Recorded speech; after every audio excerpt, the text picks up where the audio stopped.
Hello दोस्तों, आज आपको सुनाते हैं भगवान बुद्ध और डाकू उंगलीमाल की कहानी। तो आइए जानते हैं कौन था डाकू उंगलीमाल।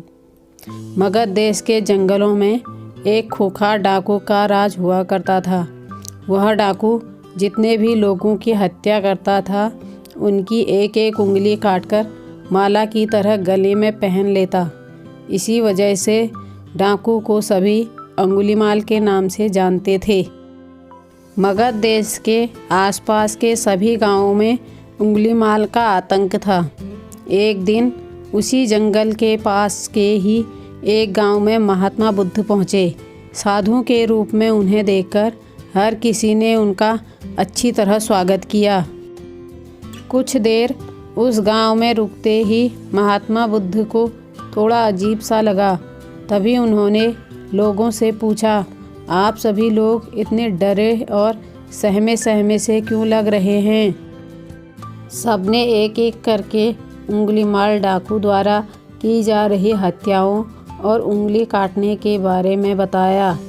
सभी दुखी होकर बोले कि जो कोई भी उस जंगल की तरफ जाता है, उसे पकड़कर वो डाकू मार देता है।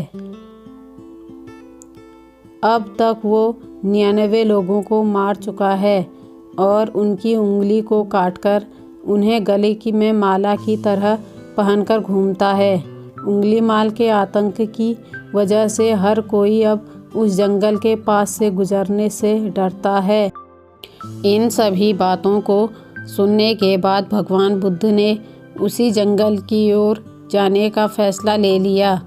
जैसे ही भगवान बुद्ध जंगल की ओर जाने लगे तो लोगों ने कहा कि वहाँ जाना खतरनाक हो सकता है। वो डाकू किसी को भी नहीं छोड़ता। आप बिना जंगल गए ही हमें किसी तरह से उस डाकू से छुटकारा दिला दीजिए। भगवान बुद्ध सारी बातें सुनने के बाद भी जंगल की ओर बढ़ते रहे। कुछ ही देर में बुद्ध भगवान जंगल पहुंच गए।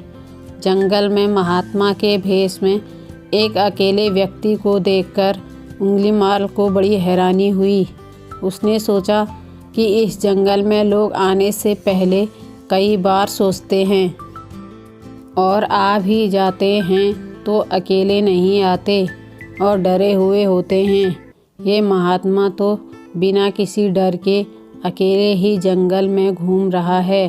उंगलीमाल का मन हुआ कि अभी इसे भी खत्म करके इसकी उंगली काट लूं। तभी उंगलीमाल ने कहा, अरे आगे की ओर बढ़ते हुए कहाँ जा रहा है? ठहर भी जा। भगवान बुद्ध ने उसकी बातों को अनसुना कर दिया। फिर गुस्से में डाकू बोला, मैंने कहा रुक जाओ। तब भगवान ने उसे पलटकर देखा कि लंबा चौड़ा बड़ी बड़ी आँखों वाला आदमी जिसके गले में उंगलियों की माला थी, वो उन्हें घूर रहा था।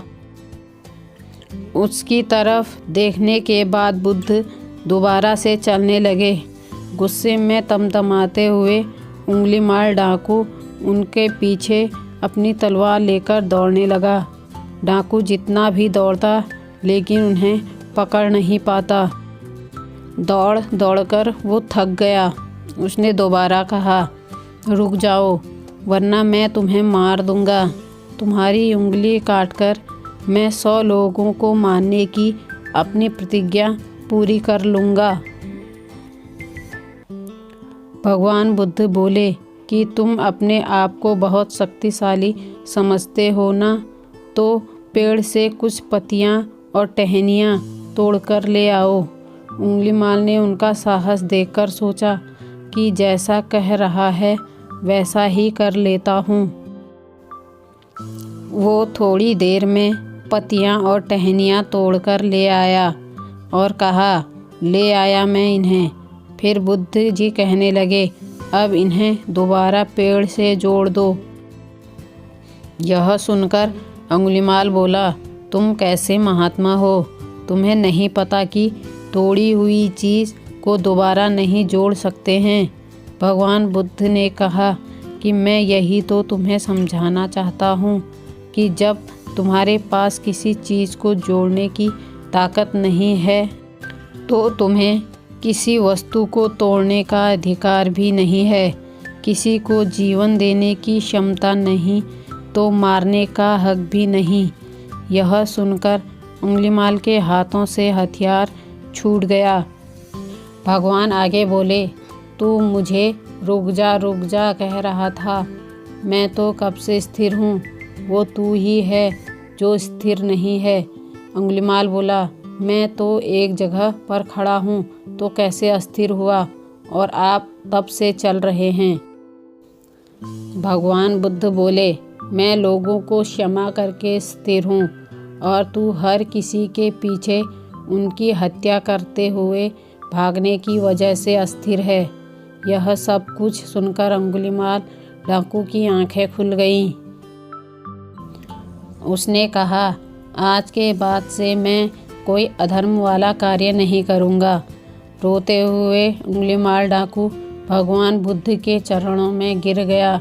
उसी दिन अंगुलीमाल ने बुराई का रास्ता छोड़ा और वो बहुत बड़ा सन्यासी बन गया। इस कहानी से यह सीख मिलती है कि सही मार्गदर्शन मिलने पर व्यक्ति बुराई की राह को छोड़कर अच्छाई को चुन ही लेता है। अगर आपको कहानी पसंद आए तो प्लीज़ लाइक, शेयर, सब्सक्राइब ज़रूर करें।